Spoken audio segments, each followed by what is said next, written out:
அதிகாரம் 8.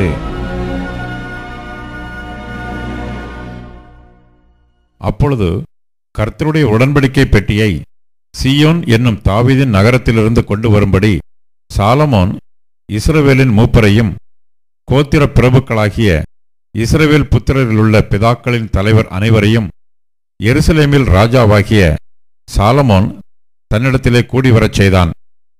இஸ்ரவேல் மனுஷரெல்லாரும் 7ஆம் மாதமாகிய ஏத்தானிம் மாதத்து பண்டிகையிலே ராஜாவாகிய சாலமோனிடத்தில் கூடி வந்தார்கள்.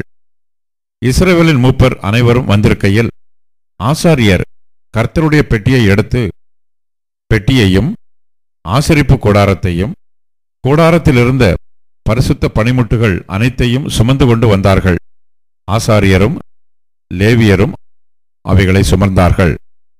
ராஜாவாகிய சாலமோனும் அவனோட கூடின இஸ்ரவேல் சபை அனைத்தும் பெட்டிக்கு முன்பாக நடந்து எண்ணிக்கையும் கணக்குமில்லாத திரளான ஆடுகளையும் மாடுகளையும் பலியிட்டார்கள். அப்படியே ஆசாரியர்கள் கர்த்தருடைய உடன்படிக்கை பெட்டியை ஆலயத்தின் சந்நிதி ஸ்தானமாகிய மகா பரிசுத்த ஸ்தானத்திலே கேருபீன்களுடைய செட்டைகளின் கீழ் கொண்டு வந்து வைத்தார்கள். கேருபீன்கள் பெட்டி இருக்கும் ஸ்தானத்திலே தங்கள் 2 செட்டைகளையும் விரித்து உயர இருந்து பெட்டியையும் அதன் தண்டுகளையும் மூடிக்கொண்டிருந்தது. தண்டுகளின் முனைகள் சந்நிதி ஸ்தானத்திற்கு முன்னான பரிசுத்த ஸ்தலத்திலே காணப்படத்தக்கதாய் அந்த தண்டுகளை முன்னுக்கு இழுத்தார்கள். ஆகிலும் வெளியே அவைகள் காணப்படவில்லை. அவைகள் இந்நாள் வரைக்கும் அங்கேதான் இருக்கிறது. இஸ்ரவேல் புத்திரர் எகிப்து தேசத்திலிருந்து புறப்பட்டபின் கர்த்தர் அவர்களுடைய உடன்படிக்கை பண்ணுகிறபோது மோசே ஓரேபிலே அந்த பெட்டியில் வைத்த 2 கற்பலகைகளை அல்லாமல் அதிலே வேறொன்றும் இருந்ததில்லை. அப்பொழுது ஆசாரியர்கள் பரிசுத்த ஸ்தலத்திலிருந்து புறப்படுகையில் மேகமானது கர்த்தருடைய ஆலயத்தை நிரப்பிற்று. மேகத்தின் நிமித்தம் ஆசாரியர்கள் ஊழியம் செய்கிறதற்கு நிற்கக்கூடாமற் போயிற்று. கர்த்தருடைய மகிமை கர்த்தருடைய ஆலயத்தை நிரப்பிற்று. அப்பொழுது சாலமோன், காரிருளிலே வாசம் பண்ணுவேன் என்று கர்த்தர் சொன்னார் என்றும், தேவரீர் வாசம் பண்ணத்தக்க வீடும் நீர் என்றைக்கும் தங்கத்தக்க நிலையான ஸ்தானமுமாகிய ஆலயத்தை உமக்கு கட்டினேன் என்றும் சொல்லி ராஜா முகம் திரும்பி இஸ்ரவேல் சபையெல்லாம் ஆசீர்வதித்தான். இஸ்ரவேல் சபையார் எல்லாரும் நின்றார்கள். அவன் சொன்னது, இஸ்ரவேலின் தேவனாகிய கர்த்தருக்கு ஸ்தோத்திரம். அவர் என் தகப்பனாகிய தாவீதுக்கு தம்முடைய வாக்கினால் சொன்னதை தம்முடைய கரத்தினால் நிறைவேற்றினார். அவர் நான் என் ஜனமாகிய இஸ்ரவேலை எகிப்திலிருந்து புறப்பட பண்ணின நாள் முதற்கொண்டு என் நாமம் விளங்கும்படி ஒரு ஆலயத்தை கட்ட வேண்டும் என்று நான் இஸ்ரவேலுடைய எல்லா கோத்திரங்களிலும் உள்ள ஒரு பட்டணத்தையும் தெரிந்து கொள்ளாமல் என் ஜனமாகிய இஸ்ரவேலின் மேல் அதிகாரியாய் இருக்கும்படி தாவீதையே தெரிந்து கொண்டேன் என்றார்.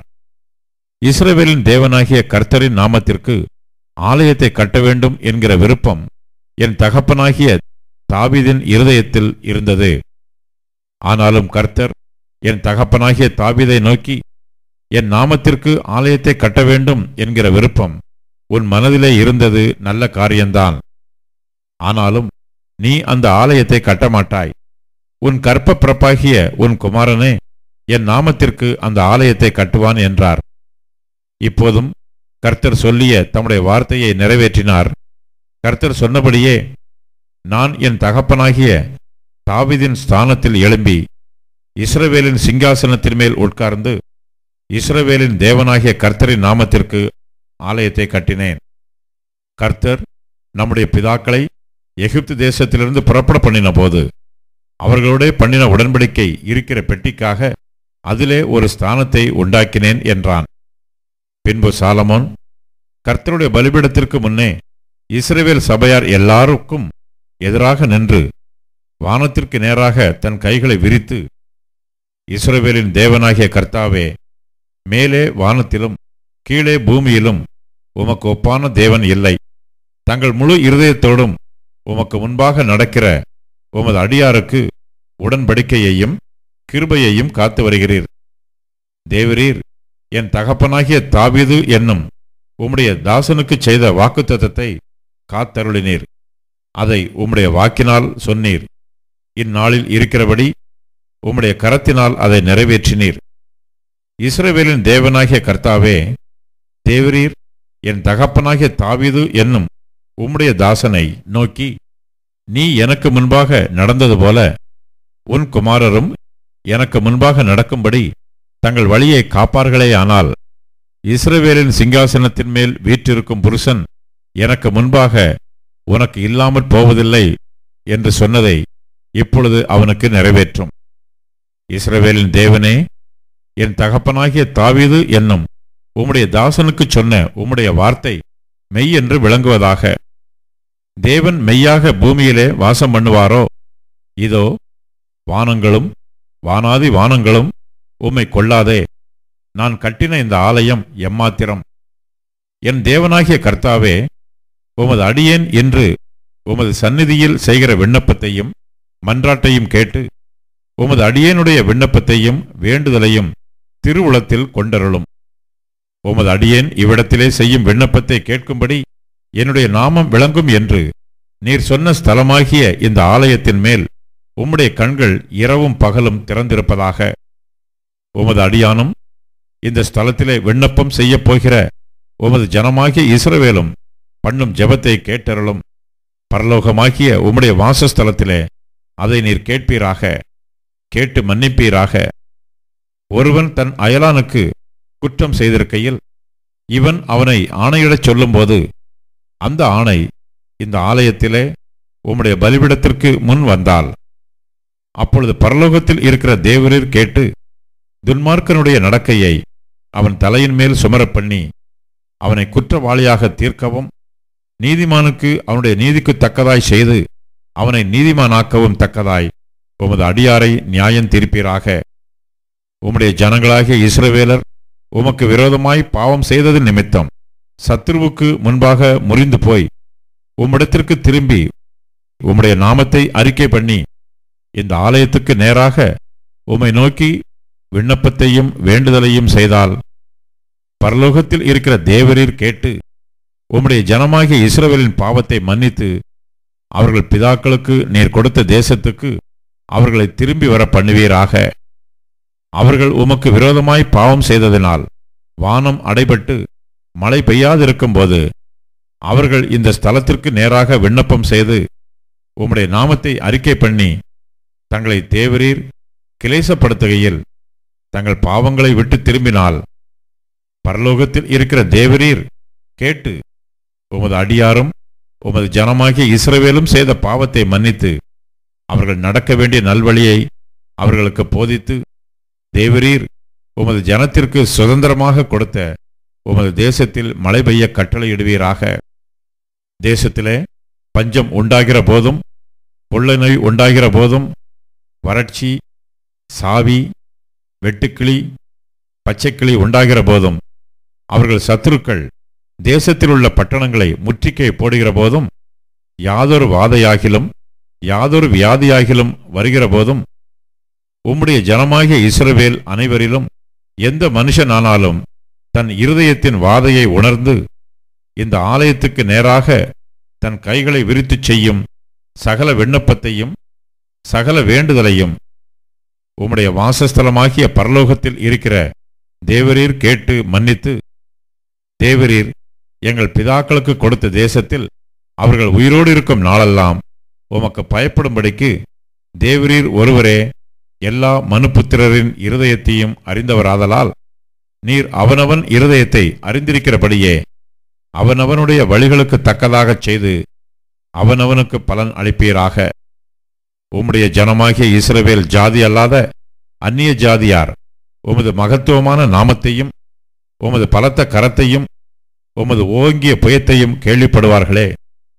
அப்படி கொத்த அந்நிய ஜாதியானும் உமது நாமத்தின் நிமித்தம் தூர தேசத்திலிருந்து வந்து இந்த ஆலயத்துக்கு நேராக விண்ணப்பம் பண்ணினால், உமது வாசஸ்தலமாகிய பரலோகத்தில் இருக்கிற தேவரீர் அதை கேட்டு பூமியின் ஜனங்கள் எல்லாரும் உம்முடைய ஜனமாகிய இஸ்ரவேலைப் போல உமக்கு பயப்படும்படிக்கும், நான் கட்டின இந்த ஆலயத்துக்கு உம்முடைய நாமம் தரிக்கப்பட்டதென்று அறியும்படிக்கும், உம்முடைய நாமத்தை அறியத்தக்கதாக அந்த அந்நிய ஜாதியான் உம்மை நோக்கி வேண்டிக் கொள்வதின்படியெல்லாம் தேவரீர் செய்வீராக.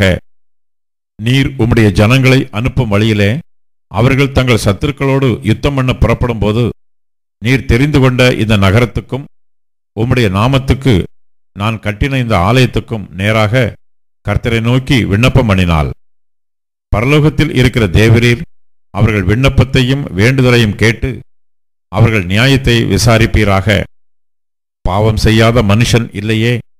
ஆகையால் அவர்கள் உமக்கு விரோதமாய் பாவம் செய்து தேவரீர் அவர்கள் மேல் கோபங்கொண்டு அவர்கள் சத்துருக்கள் கையில் அவர்களை ஒப்புக்கொடுத்து அந்த சத்துருக்கள் அவர்களை தூரத்திலாகிலும் சமீபத்திலாகிலும் இருக்கிற தங்கள் தேசத்திற்கு சிறைப்பிடித்துக் கொண்டு போகும்போது அவர்கள் சிறைப்பட்டு போயிருக்கிற தேசத்திலே தங்களில் உணர்வடைந்து மனம் திரும்பி நாங்கள் பாவம் செய்து அக்கிரமம் பண்ணி துன்மார்க்கமாய் நடந்தோம் என்று தங்கள் சிறையிருப்பான தேசத்திலே உம்மை நோக்கி வேண்டுதல் செய்து தங்களை சிறைப்பிடித்துக் கொண்ட தங்கள் சத்துருக்களின் தேசத்திலே தங்கள் முழு இருதயத்தோடும் தங்கள் முழு ஆத்துமாவோடும் உம்மிடத்தில் திரும்பி தேவரீர் தங்கள் பிதாக்களுக்கு கொடுத்த தங்கள் தேசத்திற்கும் தேவரீர் தெரிந்து கொண்ட இந்த நகரத்திற்கும் உம்முடைய நாமத்திற்கு நான் கட்டின இந்த ஆலயத்திற்கும் நேராக உம்மை நோக்கி விண்ணப்பம் பண்ணும்போது உமது வாசஸ்தலமாகிய பரலோகத்தில் இருக்கிற தேவரீர்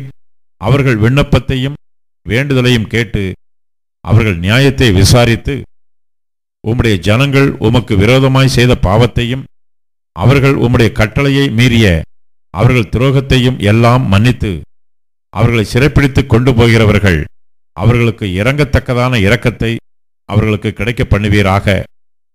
அவர்கள் எகிப்தென்கிற இருப்பு காலவாயின் நடுவிலிருந்து தேவரீர் புறப்பட பண்ணின உம்முடைய ஜனமும் உம்முடைய சுதந்திரமுமாய் இருக்கிறார்களே.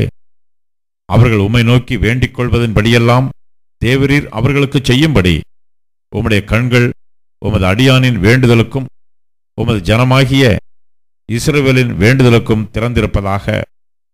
கர்த்தராகிய ஆண்டவரே, நீர் எங்கள் பிதாக்களை எகிப்திலிருந்து புறப்பட பண்ணும்போது உம்முடைய தாசனாகிய மோசையை கொண்டு சொன்னபடியே தேவரீர் பூமியின் சகல ஜனங்களிலும் அவர்களை உமக்கு சுதந்திரமாக பிரித்தெடுத்தீரே என்று விண்ணப்பம் பண்ணினான். சாலமோன் கர்த்தரை நோக்கி இந்த ஜெபத்தையும் வேண்டுதலையும் எல்லாம் செய்து முடித்த பின்பு அவன் கர்த்தருடைய பலிபீடத்திற்கு முன்பாக தன் கைகளை வானத்திற்கு நேராக விரித்து முழங்கால் படியிட்டிருந்ததை விட்டெழுந்து நின்று கொண்டு இஸ்ரவேல் சபையை எல்லாம் ஆசீர்வதித்து உரத்த சத்தத்தோடே சொன்னது, தாம் வாக்குத்தத்தம் பண்ணினபடியெல்லாம் தம்முடைய ஜனமாகிய இஸ்ரவேலுக்கு இளைப்பாறுதலை அருளின கர்த்தருக்கு ஸ்தோத்திரம்.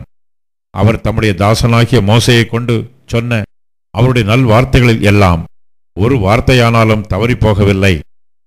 நம்முடைய தேவனாகிய கர்த்தர் நம்மை கைவிடாமலும் நம்மை நிகழவிடாமலும் அவர் நம்முடைய பிதாக்களோடு இருந்தது போல நம்மோடும் இருந்து நாம் அவருடைய வழிகளில் எல்லாம் நடக்கிறதற்கும் அவர் நம்முடைய பிதாக்களுக்கு கட்டளையிட்ட அவருடைய கற்பனைகளையும் அவருடைய கட்டளைகளையும் அவருடைய நியாயங்களையும் கைக்கொள்ளுகிறதற்கும் நம்முடைய இருதயத்தை தம்மிடத்தில் சாய பண்ணுவாராக. கர்த்தரே தேவன், வேறொருவரும் இல்லை என்பதை பூமியின் ஜனங்களெல்லாம் அறியும்படியாக அவர் தமது அடியானுடைய நியாயத்தையும் தமது ஜனமாகிய இஸ்ரவேலின் நியாயத்தையும் அந்தந்த நாளில் நடக்கும் காரியத்துக்கு தக்கதாய் விசாரிப்பதற்கு நான் கர்த்தருக்கு முன்பாக விண்ணப்பம் பண்ணின இந்த என்னுடைய வார்த்தைகள் இரவும் பகலும் நம்முடைய தேவனாகிய கர்த்தருடைய சந்நிதியில் இருப்பதாக. ஆதலால் இந்நாளில் இருக்கிறது போல நீங்கள் அவர் கட்டளைகளில் நடந்து அவர் கற்பனைகளை கைக்கொள்ள உங்கள் இருதயம் நம்முடைய தேவனாகிய கர்த்தரோடு உத்தமமாய் இருக்க கடவது என்றான். பின்பு ராஜாவும் அவனோடு இருந்த இஸ்ரவேலர் அனைவரும் கர்த்தருடைய சந்நிதியில் பலிகளை செலுத்தினார்கள். சாலமோன் கர்த்தருக்கு சமாதான பலிகளாக 20,000 மாடுகளையும் 120,000 ஆடுகளையும் பலியிட்டான். இவ்விதமாய் ராஜாவும் இஸ்ரவேல் புத்திரர் அனைவரும் கர்த்தருடைய ஆலயத்தை பிரதிஷ்டை பண்ணினார்கள். கர்த்தருடைய சந்நிதியில் இருந்த வெண்கல பலிபீடம் சர்வாங்க தகன பலிகளையும் போஜன பலிகளையும் சமாதான பலிகளின் நிலத்தையும் கொள்ள மாட்டாமல் சிறிதாய் இருந்தபடியினால் ராஜா கர்த்தருடைய ஆலயத்திற்கு முன் இருக்கிற பிரகாரத்தின் நடுமையத்தை பரிசுத்தப்படுத்தி அன்றைய தினம் அங்கே சர்வாங்க தகன பலிகளையும் போஜன பலிகளையும் சமாதான பலிகளின் நினத்தையும் செலுத்தினான். அக்காலத்தில்தானே சாலமோனும் ஆமாத்தின் எல்லை தொடங்கி எகிப்தின் நதி மட்டும் இருந்து வந்து அவனோட இருந்த பெரிய கூட்டமாகிய இஸ்ரவேல் அனைத்தும் நம்முடைய தேவனாகிய கர்த்தருடைய சந்நிதியில் 7 நாளும் அதற்கு பின்பு வேற 7 நாளும் ஆக 14 நாள் வரைக்கும் பண்டிகையை ஆசரித்தார்கள். 8ஆம் நாளிலே ஜனங்களுக்கு விடை கொடுத்து அனுப்பினான். அவர்கள் ராஜாவை வாழ்த்தி, கர்த்தர் தமது தாசனாகிய தாவீதுக்கும் தமது ஜனமாகிய இஸ்ரவேலுக்கும் செய்த எல்லா நன்மைக்காகவும் சந்தோஷப்பட்டு மன மகிழ்ச்சியோட தங்கள் கூடாரங்களுக்கு போய்விட்டார்கள்.